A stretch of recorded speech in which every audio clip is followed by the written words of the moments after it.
বিক্ষুব্ধ হয়ে ওঠায় গভীর সাগরে অবস্থানরত মাছ ধরার ট্রলারকে ফিরে আসতে এবং কাউকে গভীর সাগরে না যাওয়ার সতর্কতা জারি করেছে আবহাওয়া অফিস।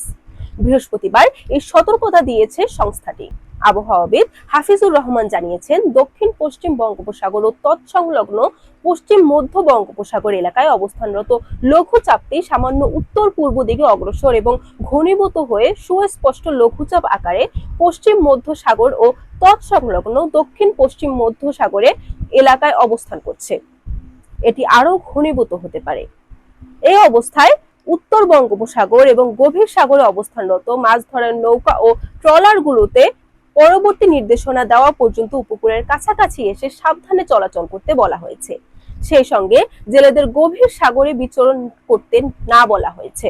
লঘুচাপটি শুক্রবার নিম্নচাপ এবং পরবর্তী 2 দিনের মধ্যে ঘূর্ণিঝড়ে পরিণত হতে পারে। তখন এটির নাম হবে রিমাল। নামটি ওমানের দেওয়া। ঘূর্ণিঝড়ে রূপ নেওয়ার আগে এর গতিপথ সুনির্দিষ্ট করা না গেলেও আবহাওয়া অফিসের গাণিতিক মডেলগুলো বলছে এটি পশ্চিমবঙ্গ বা বাংলাদেশ মিয়ানমারের দিকে আসতে পারে। Barishal dot news.